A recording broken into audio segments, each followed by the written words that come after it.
సిటీలో 16కు 16 సీట్లు TVK party అభ్యర్థులు ముందంజలో ఉన్నారు.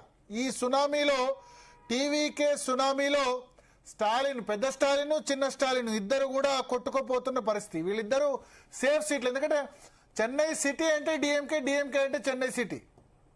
ఈవెన్ జయలలిత కూడా దాన్ని కదిలించలేకపోయింది. రెండోసారి 2016లో అధికారంలోకి వచ్చినప్పుడు 134 సీట్లు అన్నాడీఎంకే వచ్చింది, 100 సీట్లు డిఎంకే వస్తే చెన్నై ఆ చుట్టుపక్కల ప్రాంతాలన్నీ కూడా డిఎంకే క్యాప్చర్ చేసుకుంది. సో చాలా స్ట్రాంగ్ హోల్డ్ డిఎంకేకు చెన్నై సిటీ అనేది.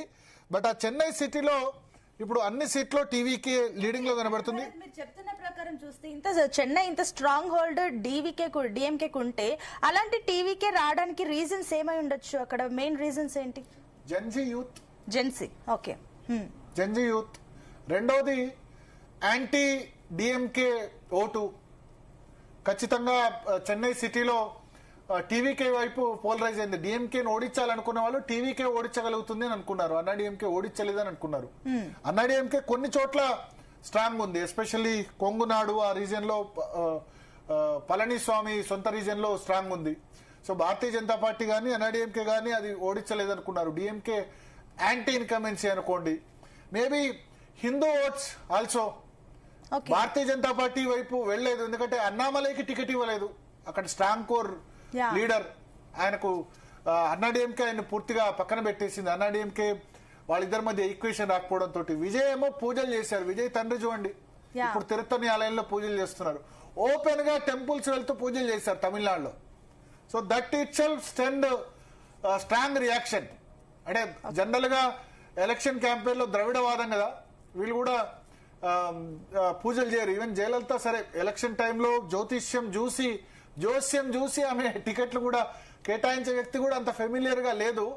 బట్ ఇప్పుడు చూడండి, అక్కడ విజయ్ ప్రియసి త్రిష వచ్చి వెంకటేశ్వర స్వామి తిరుమలకి వెళ్ళింది. విజయ్ తండ్రి జోసెఫ్ చంద్రశేఖర్ తిరుత్తని ఆలయం. వాట్ ఇట్స్ ఈ సిగ్నల్స్ ఏం వెళ్తాయి ఓటర్లకు? అంటే ఓపెన్ గానే వాళ్ళు ఎలక్షన్ క్యాంపెయిన్ జరుగుతున్నప్పుడు సనాతన ధర్మ వైరస్ అంటే భారతీయ జనతా పార్టీ లాగానో వాళ్ళు వేరే వాళ్ళలాగానో కాదు అని తిట్టలేదు.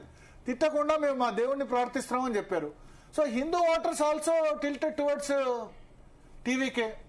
ఓకే, ఎందుకంటే అయ్యంగార్స్ వాళ్ళు ఒక 7-8% ఉంటారు. విజయ్కి ఇంకోటి ఏంటంటే తండ్రి దళిత క్రిస్టియన్, తల్లి బ్రాహ్మణ్ అనుకుంటా, I need to correct. So ఆ ఓట్స్ కూడా పడ్డాయి. ఓకే, అయ్యంగార్స్ మన హైదరాబాద్ లోనే 51,000 ఉన్నారు. బట్ తమిళనాడులో పెద్ద సంఖ్యలో ఉంటారు కదా. ఇవి రెండు కూడా కలిసి వచ్చాయి. తల్లి తండ్రి ఇద్దరు different background, Brahmin Dalit combination. Subject to correction నాకు నేను విన్నాను, తల్లి సంబంధించి. సో అది కలిసి వచ్చింది. క్రిస్టియన్ ఓట్స్ 14% ఉంటాయి. చర్చిలకు వెళ్లారు బహిరంగంగా. రెండు కలిసి వచ్చాయి. సారీ భరతన్న, నేనేమంటున్నానంటే ఇప్పుడు ఈ ఒక బ్రేకింగ్, టీవీకే సెంచరీ క్రాస్ చేసింది. టీవీకే 101 ఎన్నికల కమిషన్ దాని ప్రకారం 118 కావాలి, 67 Anna DMK, DMK 37, PMK 7, PMK DMK Anna DMK partner, Congress 3, CPI 2, VCK 2. So 37 Congress 3, 40, CPI 2, 42, VCK 2, 44 అవుతే 44 DMK alliance, Anna DMK 67. So third position లో డిఎంకే. ఎస్ దిలీప్, నేను ఈ ఎన్నికల ట్రెండ్ అంతా చూస్తా ఉంటే భారతీయ జనతా పార్టీ ఏదైతే చెప్తుందో, మీరు ఎన్నికల్ని కేవలం ఎన్నికలుగా కాకుండా ఒక సిద్ధాంతాలను కూడా బేస్ చేసుకొని ముందుకు పోవాల్సిన అవసరం ఉన్నది. మీరు ఏ సిద్ధాంతాన్ని ముందుకు తీసుకొని వస్తున్నారు, ఏ సిద్ధాంతాన్ని మీరు అమలు చేయాలనుకుంటున్నారు, ప్రజలకు ఏమి పాలన అందియాలనుకుంటున్నారు? ఇప్పుడు యాంటీ ఇన్కంబెన్సీ గురించి మాట్లాడుతా ఉన్నాం. ప్రో ఇన్కంబెన్సీ కూడా కనపడుతుంది కదా ఇక్కడ 2 రాష్ట్రాల్లో.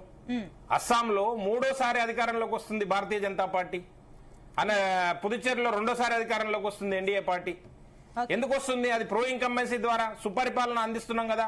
నరేంద్ర మోడీ గారు ఈ దేశంలో మొదటిసారి చెప్పిండు, భారతీయ జనతా పార్టీ ఒక్కసారి అధికారంలోకి వస్తే అధికారం నుంచి పోవడం చాలా కష్టం. కాంగ్రెస్ పార్టీ ఒక్కసారి అధికారం నుంచి పోతే మళ్ళీ అధికారంలోకి రావడం చాలా కష్టం.